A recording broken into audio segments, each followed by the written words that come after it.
world knows these pirates sail up the Thames all the way to your royal bed.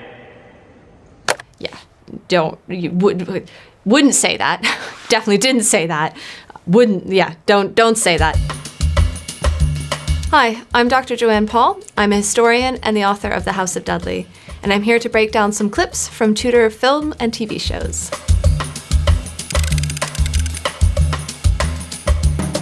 Okay, so we've got a scene from Wolf Hall. Reduction. Have you seen much progress in your cause? We've just had a reference to Cardinal Wolsey, which means he's probably still alive, which means we're looking at about 1529. Oh, significant glance there. And significant glance lady, who I'm sure we'll find out who she is in a moment, is holding a dog.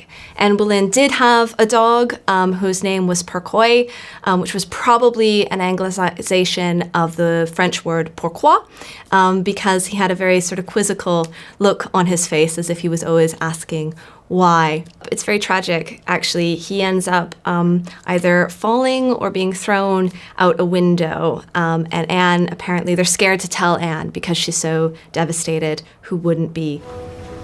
Very nice, Master Cromwell. Monsieur Cromwell, love it. Claire Foy here is doing a fantastic job as Anne Boleyn. What I think is interesting, though, about her casting is she's very pale. Anne Boleyn was known to have what was often identified as a sallow complexion, very dark, and certainly very dark eyes. There's a lot written about her alluring dark eyes. Claire Foy is perhaps not an expected choice for her. Lady Mary. God, I thought she would slap you.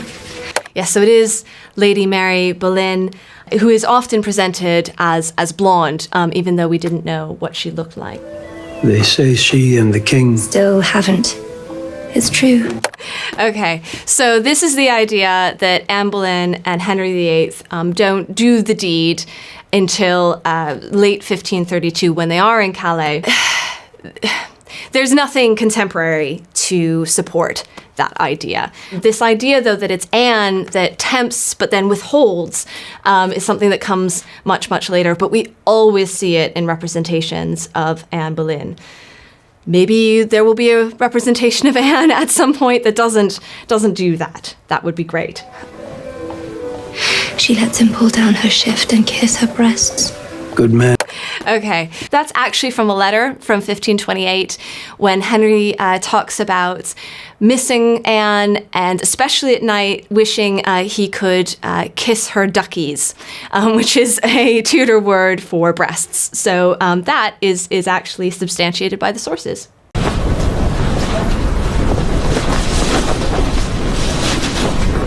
This is clearly Anne's execution scene. This was in May of 1536, early morning, which I think is represented well here. And by the law, I am judged to die. Yeah, I can't hear her. And therefore I was... I think she'd speak up for her last words. Spider-Man is in this. Yeah.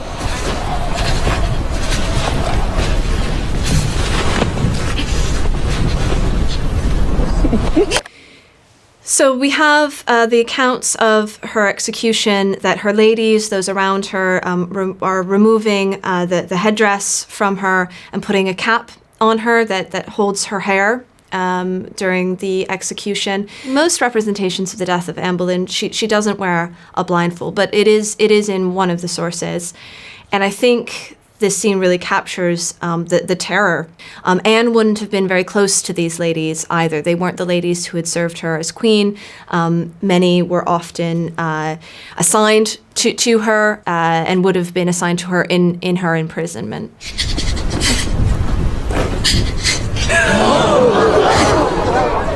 So the swordsman of Calais, he had been especially sent to England in order to behead Anne Boleyn. In fact, the execution had been delayed several times because they were waiting on the executioner. Execution by sword would have been a more humane, sort of merciful execution, especially by an expert such as he was seen to be. The sword that they show as well is an executioner's sword. There's some great examples of those at Hever Castle, which is the Boleyn home.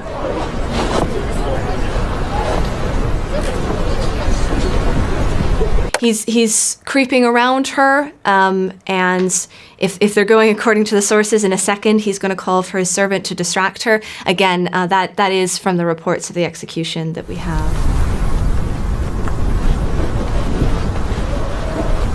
Apportez l'épée!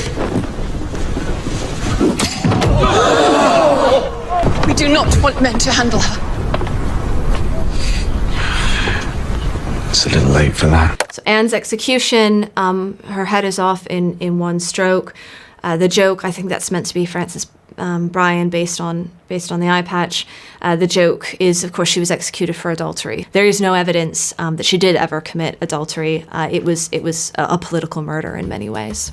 So accuracy rating for Wolf Hall, I mean, it is pretty good. They got the reference to kissing duckies. I think that's pretty good. So I'd give it about, I don't know, 6, 7. Let's be nice. Let's give it a 7. All right, next up, Mary, Queen of Scots, which I think is the most recent film iteration of a Tudor story. And yet you would make us hers. So we have Elizabeth meeting with her Privy Council. I think she is pockmarked. So this is probably sometime after 1562, which is when she gets smallpox. But Mary is our foe and a Catholic. She is only your queen if I should not produce an heir. And will you, madam? There he is, Robert Dudley, played here by Joe Alwyn, looking rather shifty there because, they may have had physical relationships. They may have considered marrying each other. For a long time, it was thought that he would marry her, and that would be the route to producing an heir. So a lot of eye work from Robert Dudley there. This relationship, too, between Elizabeth and her Privy Council is pretty accurate. It was often filled with tension. She didn't trust them. They didn't really trust her. After all, she is but a woman, especially anything to do with her marriage and her ability to produce an heir always resulted in precisely these sorts of conversations. She has proven herself, in fact, far more capable than my own Privy Council. Yeah. Should I die before my time, we could do worse than to place her on the throne of England. Yeah, no. Sorry, I'm gonna have to stamp a big nuh-uh on this one. Elizabeth famously would not declare an heir. She really didn't want to, and fair enough, because that just puts a crown over someone who could supplant her. It was still also treason to talk about the death of the monarch, to compass or imagine the monarch's death. So this sort of conversation is fairly unlikely. I understand why they want to pull it out, but her saying that it would be a good idea for Mary, Queen of Scots, to be her heir is just doesn't sit well with what we know about her or the history of the time. I am more man than woman now. The throne has made me so. But I have no enmity with you. I mean, she does. So this is the famous non-existent meeting between Mary, Queen of Scots, and Elizabeth I. They did write each other a lot of letters, and adding a dramatic scene in place of someone sitting and writing a letter, which is very boring to watch, makes a lot of sense. If you still seek my protection, you would do well to watch your words. I will not be scolded by my inferior. I do like Mary, Queen of Scots, the presentation, the pride and the sort of the righteousness that she is Queen of England. Elizabeth's own claim as a daughter of Anne Boleyn and Henry VIII was questioned and questionable. And so Mary Queen of Scots did think she was rightful Queen of England. And that pride, she would keep making that claim even as a prisoner of Elizabeth I, and for that reason would be executed. I was jealous.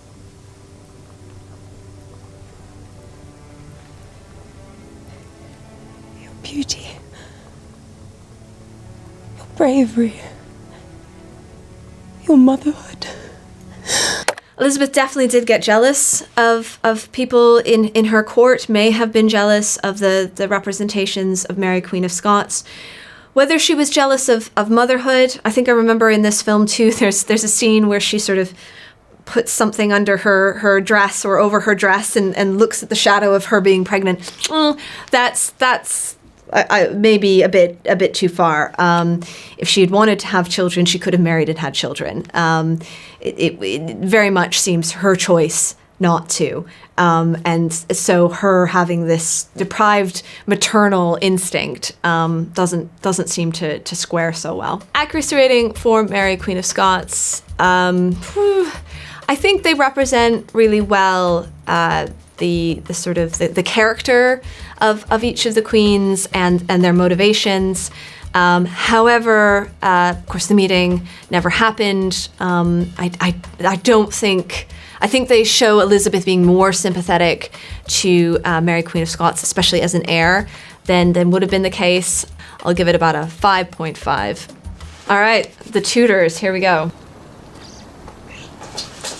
All right, I'll just say before we get too far in, the Tudors gets a lot of flack, as maybe it should. However, the last few episodes where they document the downfall of Anne Boleyn are very, very close to the sources. And I think they do a very, very good job of dealing with Anne's fall. And Natalie Dormer, I could write a love letter to Natalie Dormer. She was the reason, in many ways, that they stayed so close to the sources.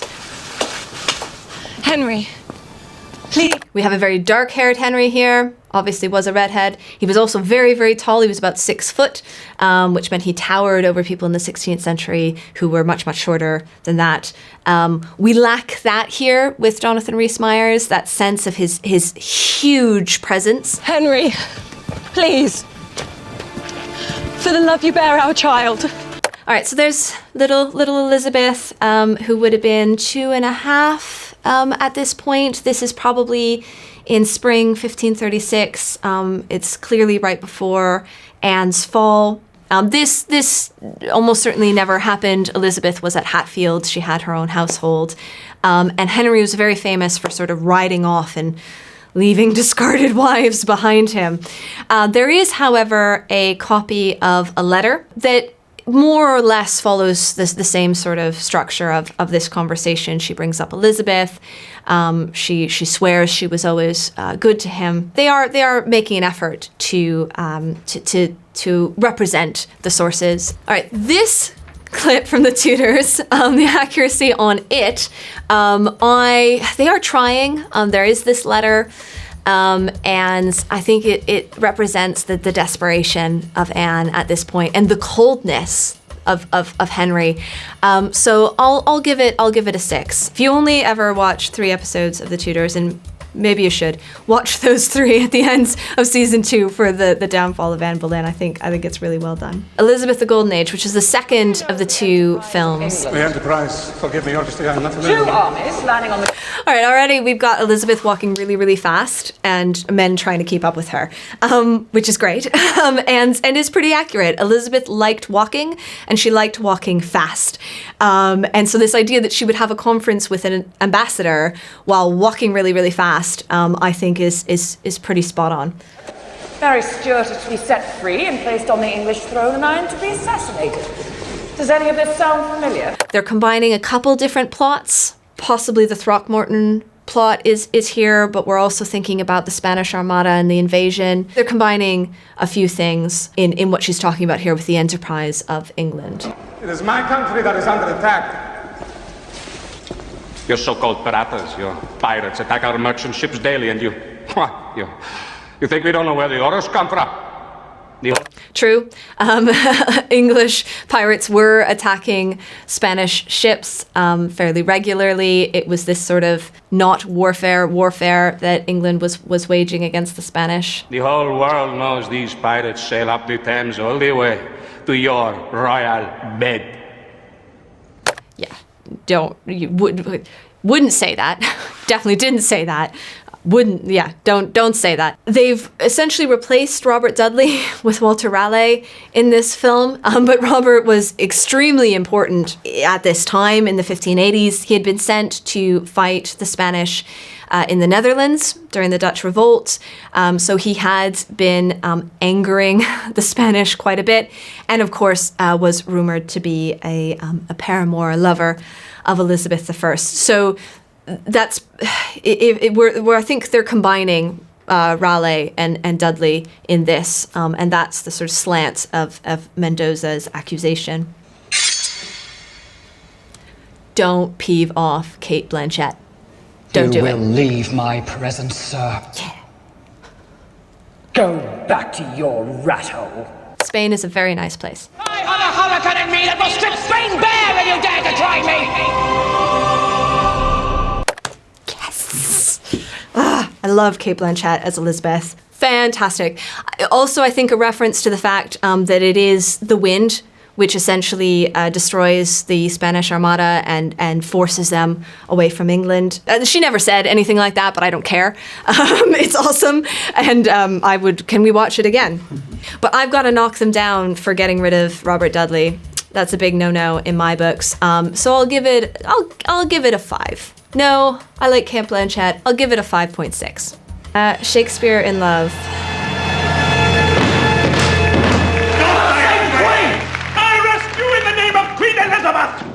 Arrest! Who? Mr. Tilney. All right, so this is, I think, filmed at the Globe in London. Sorry, I can't get over Ben Affleck in the background of this, looking very, very upset.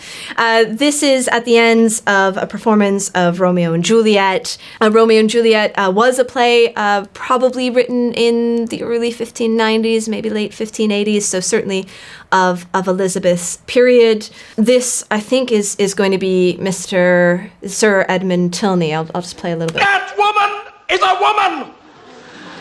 What? A woman? You mean that goat? Can we just have a moment for Ben Affleck's English accent? A woman on stage was illegal in the Tudor period. It was illegal up until 1661. The gentleman with a fantastic drop earring is, I believe, meant to be Sir Edmund Tilney, who is the master of the revels.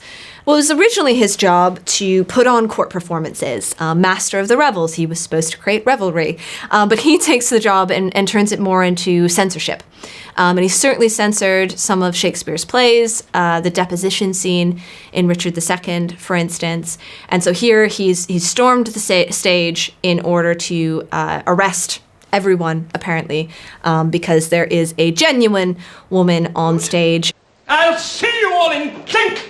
In the name of Her Majesty Queen Elizabeth! The Clink is a place in Elizabethan England. It is a prison that then becomes a word for all prisons, the Clink.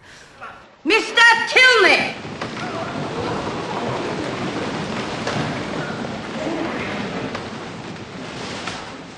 Have a care with my name, you will wear it out. So Geoffrey Rush in this one as well. He had been Walsingham in Elizabeth. We see many of the actors. We're going to see Joseph Fiennes in a second, who is not Robert Dudley. He's William Shakespeare. It gets very confusing if you watch these in succession. If only Lord Wessex were here. All right. Lord Wessex, Colin Firth. There was no Lord Wessex in Elizabethan England. There hadn't been a Lord Wessex since the 11th century, somewhere around there. There is, however, a Lord Wessex now. He is Edward, the youngest son of Elizabeth II, who is Earl of Wessex. What's very interesting is that part of the reason that Edward took the title of Lord Wessex, apparently, is that he saw this film and thought it was a great title. And so the reasons that we have a Lord Wessex, again, is because of this film. So history impacts cinema, cinema impacts history. I think there's some truth to the time that's in it. So we'll give it a 4. That which seems mean, but it's a great film. I may go watch it again this evening. Speaking of historical inaccuracies, we're going to watch The Other Boleyn Girl now. First question though, do I have to? Do I actually have to? Yes? All right.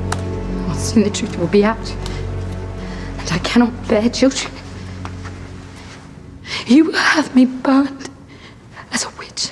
All right, first off, the witchcraft thing, later rumor, she wasn't executed for being a witch, and the idea that her inability to produce a child would have anything to do with a witchcraft accusation just completely doesn't make sense. I think The Other Boleyn Girl too is very interesting because it speaks to that sort of dual presentation that we see of women. Of you have one who's the whore and one who's the sort of virgin Madonna type presentation, which is probably why Mary Boleyn is often represented as blonde, as in contrast to the sort of morally darker Anne Boleyn.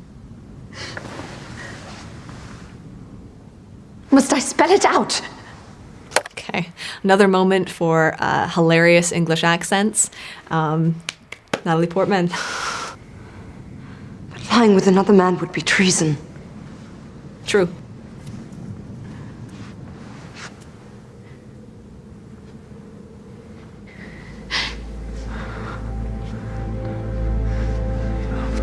Stop it. Yeah, do stop it. So they pursue the suggestion that Anne committed adultery with her brother. This was something that she was convicted, both of them were convicted of and executed for, entirely trumped up charges. But here they're exploring the possibility that it would have been considered as a way to get Anne pregnant without involving someone outside the family. This is the definition of keeping it in the family. And it's maddening. It's also really gross. No, don't you see? You're my only... I can't listen anymore. It's monstrous. Mary! No, come, George. George, please. My life depends on it. Would have been way more concerned about her soul. Anne was very, very religious. Committing adultery, bad. Committing incest, really, really bad. So would not have crossed her mind. And the fact that it was brought as a charge against her is one of those historical realities that is difficult to explain, that it would have even been thought of that she would have done this. May God have mercy on you both. Yeah, get out of there.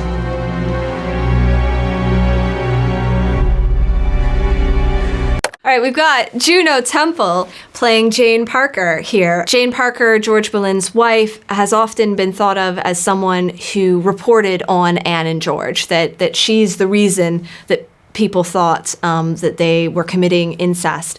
There's no actual contemporary evidence for that. That's something that comes about as an accusation much later, when she is actually involved in the affairs of a later queen, Catherine Howard, and she is executed for that. So everybody in this room ends up executed. It's a bad room to be in. Good on Mary Boleyn for leaving. Yeah, gross, gross, gross, gross, gross. I can't. I'm so sorry. Okay, good. So yeah, they don't go through with it. It's all fine. The Other Boleyn Girl is also the sort of the worst example of that Anne Boleyn who tempts but withholds. It would just be great if we could get past that representation. So it can have a 2. Thank you for watching. You can get my book, The House of Dudley, in hardback, ebook, and audiobook by clicking the link below in the description. And don't forget to subscribe to Penguin for more videos just like this.